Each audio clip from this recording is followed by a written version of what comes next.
Tim Cornell here with your sports. The Royals' back-and-forth season continues. The Bats have struggled to get going in the past 5 games, excluding an 8-2 win in Cleveland. The Royals are 1-4 in the past 5 games to move to 10-11 overall. Before their recent struggles, the Royals were on a 5-game win streak. Hopefully they can get things back in check as they head to Baltimore for a 3-game away series starting today. The NBA playoffs first round has been one of the most exciting of all time. 5 out of 8 series split the first 2 games. Only one home team won their first 2 games at home, which is very unnatural for the first round of the playoffs. The Oklahoma City Thunder are down 2-1 in their series against the Memphis Grizzlies. The Indiana Pacers are having some trouble in the East. The number 1 seed is down 2-1 to the Atlanta Hawks. The Hawks were the only team that entered the playoffs with an under .500 record. The NBA playoffs are not the only ones going on right now. The NHL playoffs are in the first round and have had plenty of intense action. The Montreal Canadiens swept their series, but the rest of the series are very close. The Chicago Blackhawks saw themselves down in their series 2-0 to the St. Louis Blues, but after 2 intense overtime games, but they have battled back to win their last 2 to knot things up at 2 apiece. That's it for sports. Stay tuned for the news. Where you go to college makes a statement about you. This place will become a part of you, your identity for life.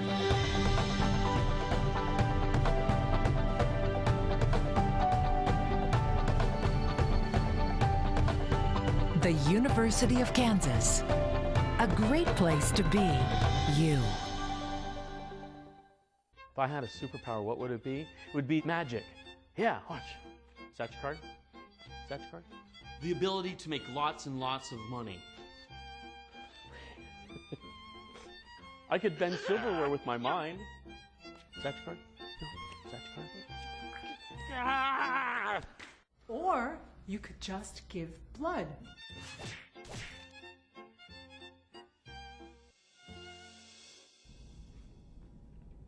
Hi, I'm Tong Sun. And I'm Jill Bainbridge. This is your Good Morning KU news update. 7 people were injured early this morning when a hand grenade exploded at a Ukrainian checkpoint. According to USA Today, the grenade was tossed at a checkpoint manned by Ukrainian activists near the town of Odessa in southeastern Ukraine.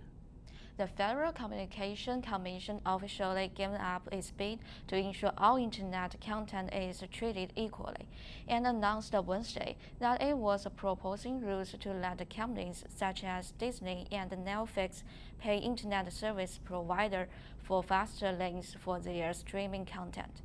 The FCC is designed to give up the what known as the neutrality came 3 months after appeals a court struck down rules that guarantee an open internet. 1 person was injured this morning in a stabbing at a Connecticut high school. A source from the Connecticut Post said the student was cut in the throat and is in critical condition. Students were released from lockdown and allowed to return home for the day. Facebook reported quarterly earnings on Wednesday that shattered analyst expectations. The social network advertising revenue for the first 3 months of the year reached $2.27 billion, 82% more than the first quarter last year. The company also continued to make progress on boosting income from mobile users. CEO and co-founder Mark Zuckerberg said, with mobile now accounting for the 59% of the Facebook's ad revenues. As fast food restaurants look for ways to accommodate healthier eating styles, it is Burger King that has reported the first profits.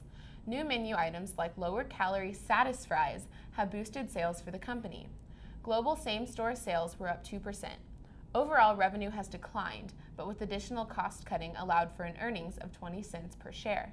The Oklahoma Supreme Court last Wednesday rejected 2 death row Inmates claimed that they had the right to know the source of the drugs that would be used to kill them.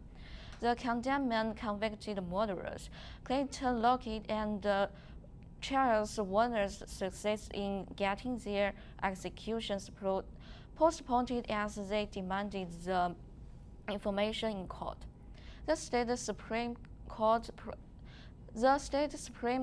paved the way for the executions to proceed, since the men were just starting. 2 Frenchmen broke the world record for skydiving yesterday in Dubai.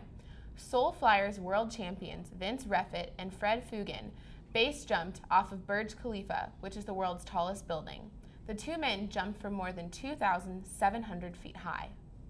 The Food and Drug Administration on Thursday was unveiling a proposal to start regulating electronic cigarettes the way it does conventional cigarettes. The new rules would ban the sales of the e-cigarettes to minors and regulate health warning labels. The regulations would also apply to cigar and pipe tobacco, which long avoided the tight control placement on the cigarettes. And that will wrap it up for us today at Good Morning KU. Thanks for watching and have a great weekend.